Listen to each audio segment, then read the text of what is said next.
Existe uma dor que ninguém prepara você para sentir. Ninguém ensina o que fazer quando alguém que você ama deixa de fazer parte da sua vida. Ensinam como conquistar, como evoluir, como se tornar alguém melhor. Mas quase ninguém ensina como perder. E perder é inevitável. Existe um instante silencioso em que você percebe que aquela pessoa que fazia parte dos seus planos agora faz parte apenas das suas lembranças. E o mais estranho é que o mundo não para. O relógio continua. As pessoas continuam conversando. A rotina continua exigindo você. Mas dentro, algo não continua. Algo quebra. Talvez você esteja vivendo isso agora. Talvez esteja tentando parecer forte. Talvez esteja cansado de fingir que está tudo bem, enquanto carrega um vazio que ninguém vê. Hoje você vai entender o que a filosofia antiga ensinava sobre esse tipo de dor. Não para eliminar o sofrimento, mas para impedir que ele consuma sua identidade. Se você está pronto para aprender a atravessar a perda sem se perder de si mesmo, fique até o final, porque o que você vai ouvir pode mudar a maneira como você encara tudo aquilo que parte da sua vida. Agora, vamos entender o que realmente acontece quando o coração se parte. Capítulo 1. O impacto silencioso da ausência. Perder alguém que você ama não acontece apenas no dia da despedida. Acontece nos detalhes. É quando você acorda e por alguns segundos esquece. E então lembra. É quando você ouve uma música que automaticamente associa àquela pessoa. É quando algo bom acontece e você sente o impulso de compartilhar.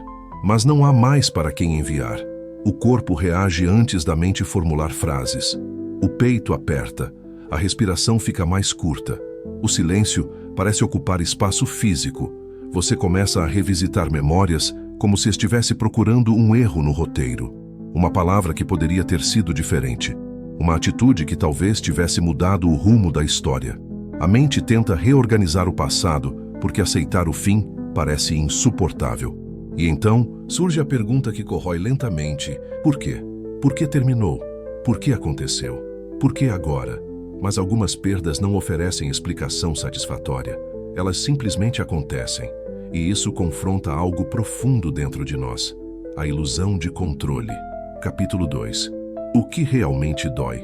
O que dói não é apenas a ausência física.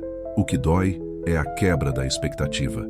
É perceber que o futuro imaginado não vai acontecer, que os planos compartilhados não vão se concretizar, que a versão de você que existia naquela relação agora precisa ser reconstruída. Quando alguém parte, não perdemos apenas a pessoa.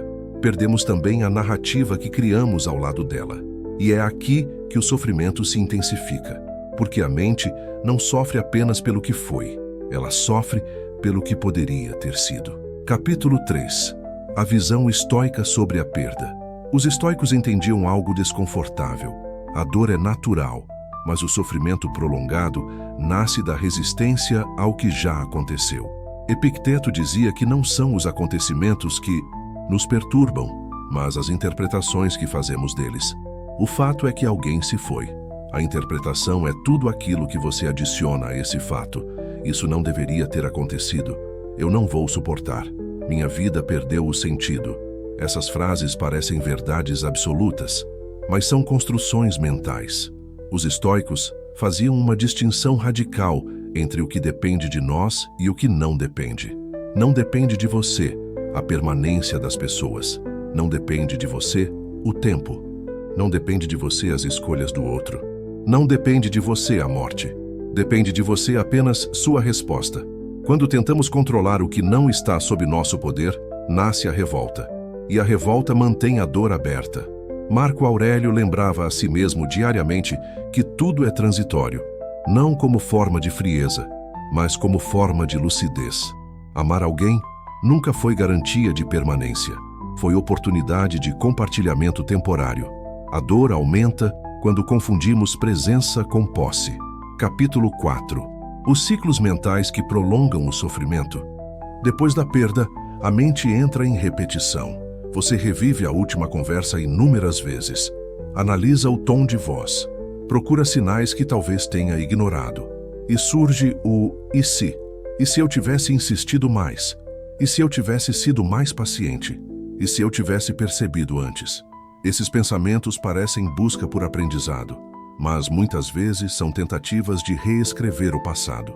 Outro ciclo comum é a idealização. Você começa a lembrar apenas das partes boas.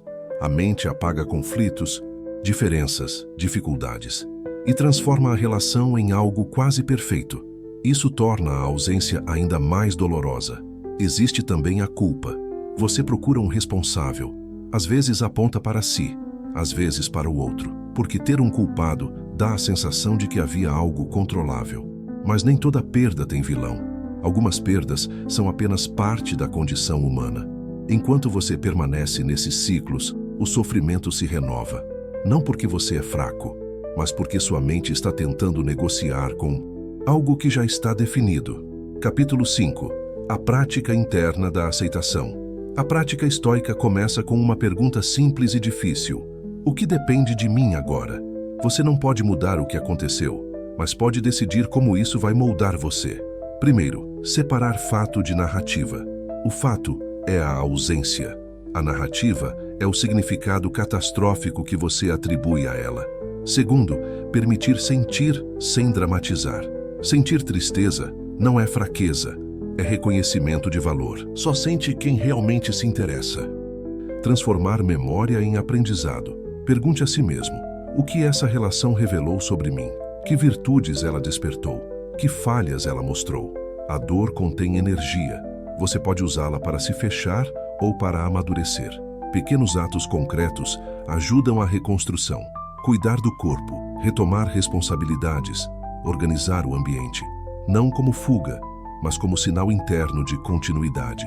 Seguir não é trair o passado, é honrar o que foi vivido através do crescimento. Capítulo 6. Quem você se torna depois da perda? Perder alguém que você ama dói, e sempre vai doer. Mas existe uma diferença entre carregar uma cicatriz e manter uma ferida aberta. A cicatriz lembra, a ferida paralisa. A filosofia não promete que você esquecerá. Ela ensina que você pode integrar.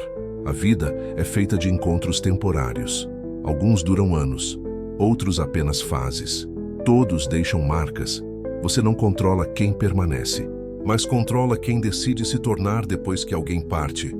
Se você está decidido a parar de lutar contra o que já aconteceu e começar a crescer através disso, escreva nos comentários: eu escolho amadurecer, não como resignação, mas como decisão consciente.